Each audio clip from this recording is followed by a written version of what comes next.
Jésus, enseigne-nous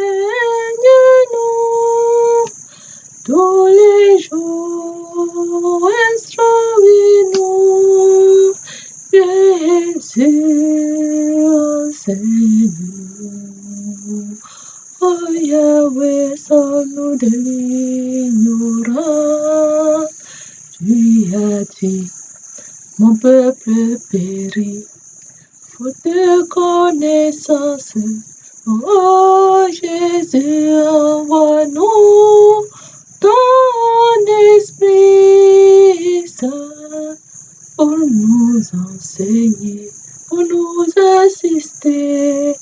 Oh,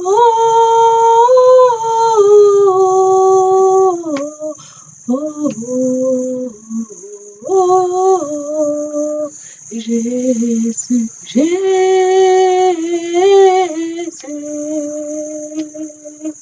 viens nous enseigner.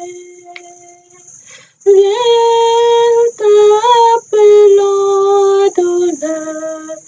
Viens, nous t'attendons. Viens, cet esprit de Dieu. Viens nous enseigner. Viens, oh,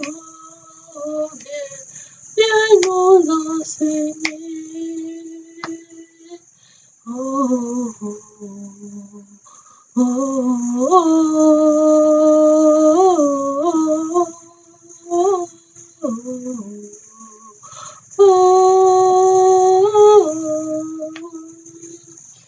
Bonsoir, peuple de Dieu. Nous espérons que vous avez passé une très bonne journée, que vous êtes déjà rentrés à la maison. Retrouver toute la famille. Nous n'allons pas nous coucher sans vraiment manger, sans avoir pris la nourriture de vie, sans avoir mangé un plat, ce plat précieux qui nous vient, qui est la parole de Dieu. C'est à vous de voir où vous allez le prendre au dessert, à l'entrée, ou ça sera votre plat de résistance, ou ça sera tout simplement votre plat de dessert, ou pourquoi pas un goûter. Le plus important, c'est de se nourrir d'un peu de cette nourriture, d'en consommer tous les jours, en quantité modérée ou non. Le choix vous revient. Bon, nous allons encore exhorter aujourd'hui. Notre exhortation va continuer à porter sur l'amour, mais d'une certaine façon, parce que nous nous disons que quand il y a amour, il y a des choses que nous pouvons nous permettre. Quand nous aimons notre prochain, quand nous aimons notre frère, notre soeur, des choses que nous ne pouvons pas lui faire, nous ne pouvons pas lui dire.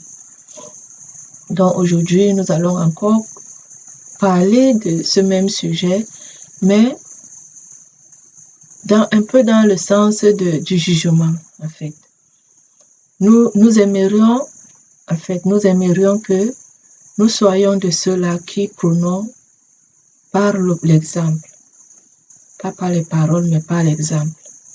Que nous soyons ces exemples dans nos familles, ces exemples dans nos lieux de travail, nous soyons des exemples dans notre quartier, que nous soyons des exemples dans notre ville ou là où nous sommes.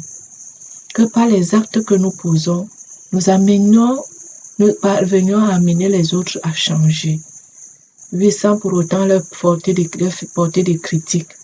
Surtout que nous sommes toujours promptes à critiquer plutôt qu'à faire des suggestions.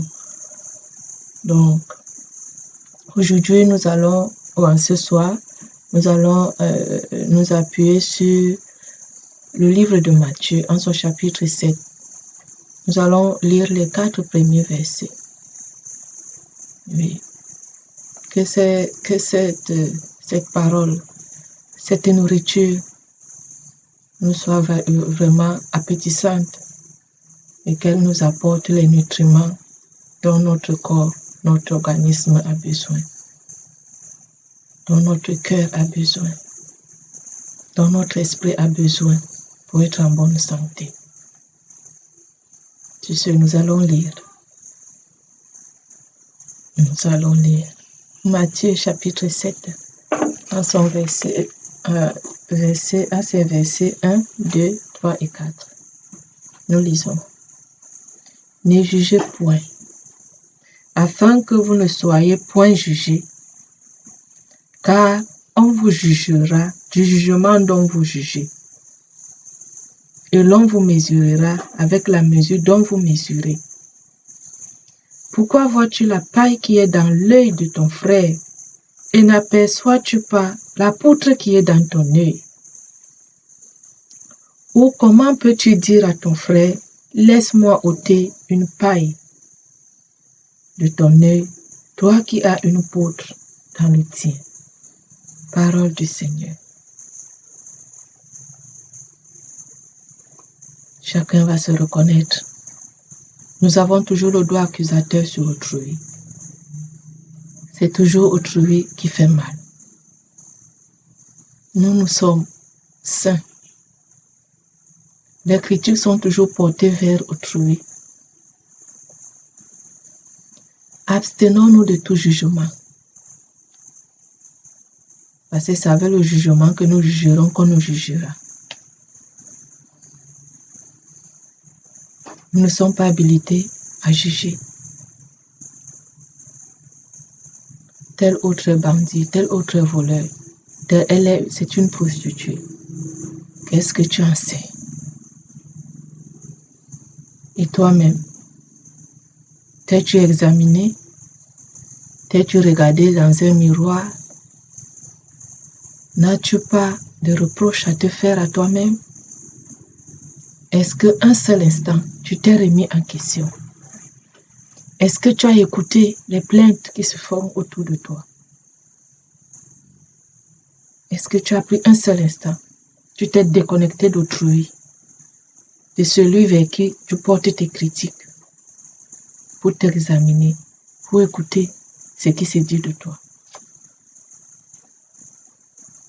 Il est important, mes frères, de prôner par l'exemple, d'être des exemples, d'enseigner par l'exemple, par le bon exemple, par nos actes. Quand nous sommes un modèle, nous suscitons le changement autour de nous, sans faire des efforts, sans avoir à critiquer.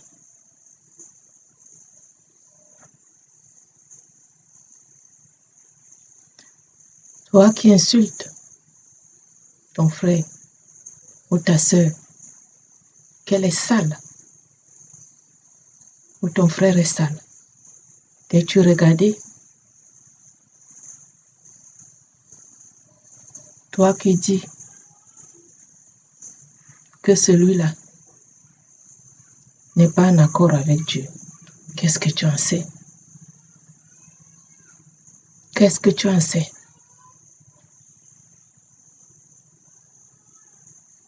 Tu veux donner des leçons sur comment éduquer les enfants, alors que les tiens ont des comportements qui laissent à désirer. Mais c'est toi qui donnes les leçons aux autres sur la manière d'élever leurs enfants, dont ils élèvent leurs enfants. Apprenons à balayer dans notre cour, comme cet artiste l'avait si bien dit. Balayez votre cour. Laissez celle du voisin. Ce doigt accusateur que nous portons sur autrui nous interpelle également.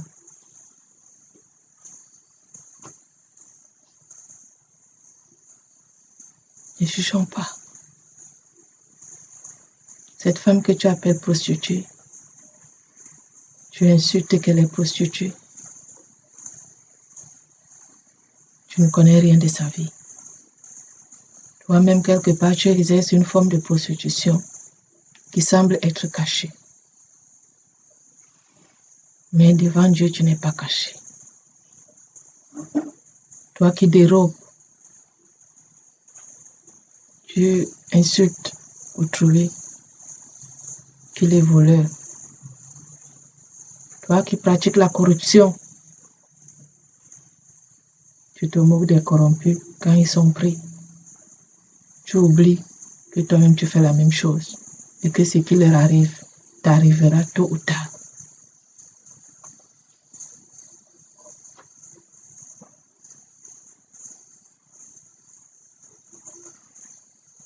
La mesure que nous utilisons sera utilisée pour nous. Faisons très attention. Apprenons à nous examiner. Apprenons à nous examiner.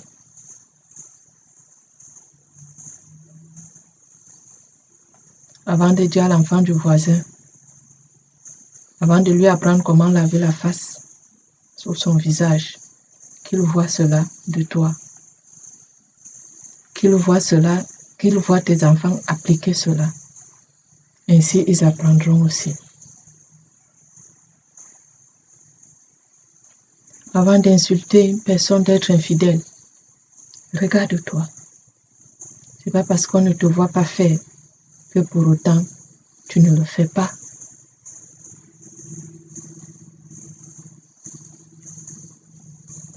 Aimons-nous. Ne nous critiquons pas. Ne descendons pas autrui. Ne méprisons pas les autres.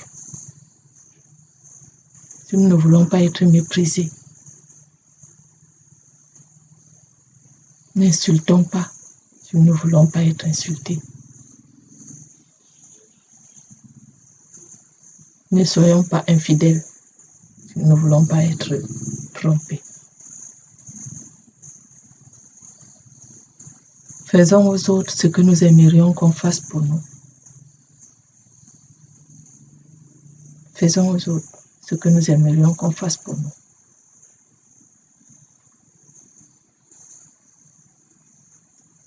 On ne peut pas juger quelqu'un si on l'aime. On apprend à l'aimer, à l'accepter tel qu'il est. Et s'il y a un quelconque changement que nous aimerions voir sur cette personne ou en cette personne, commençons à lui enseigner cela par ce que nous voulons, par ce que nous faisons. Si vous avez un partenaire sale, par exemple, vous-même, soyez propre à l'extrême. Soyez propre. Si vous avez l'habitude de trouver, si votre partenaire a l'habitude de trouver les chaussures devant la porte bien propres ou les babouches, il le voit une fois, deux fois, la troisième fois, lui-même prendra la peine, avant de déposer les siennes là, de les laver. Vous n'allez rien lui demander. Mais parce que vous faites ce qui est bien, il va imiter. Il va imiter le bien que vous faites.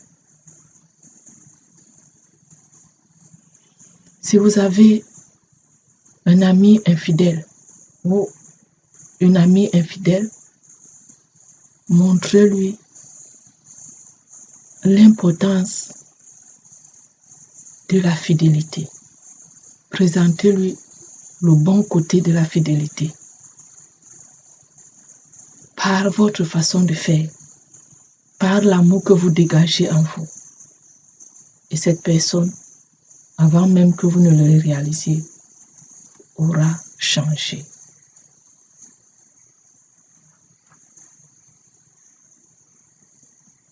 Si vous avez autour de vous quelqu'un qui n'aime pas travailler, ça ne sert à rien de l'insulter, paresseux. Ça ne sert à rien. Vous travaillez, faites ce que vous savez faire, ce que vous savez faire à la perfection, avec amour. Cela suscitera en celui qui vous voit faire, en celui qui vous regarde, lui, l'envie de faire aussi comme vous, de faire bien. C'est comme ça qu'on enseigne. Voilà pourquoi il est dit dans le domaine pédagogique que l'enseignant est le miroir de la société. Il est le miroir.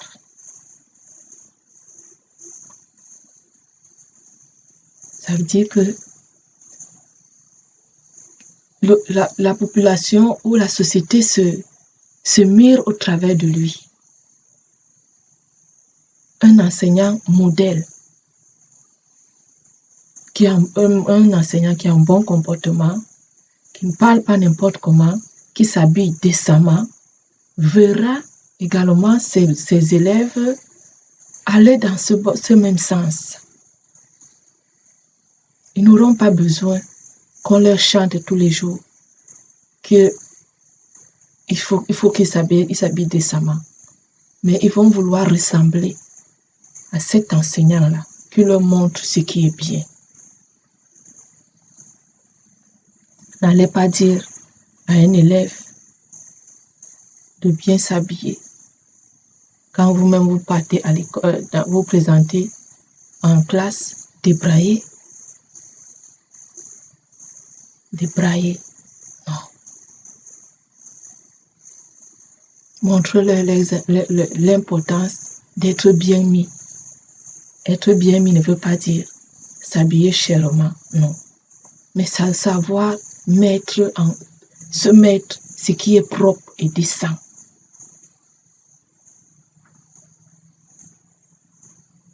Prenons pas l'exemple.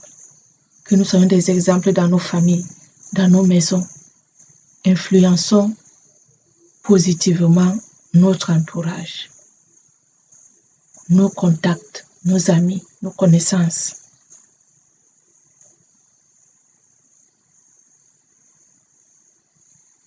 Ce qui est mal en nous, améliorons-le. Ainsi, nous serons à même de pouvoir voir, de pouvoir observer clairement ce qui est en autrui afin de lui donner votre avis.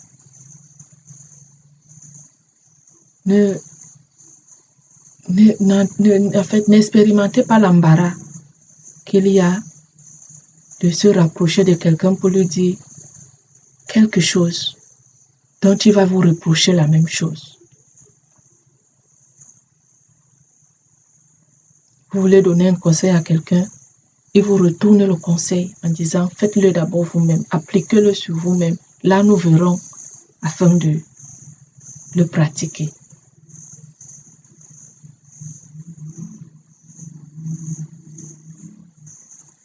Alors mes frères,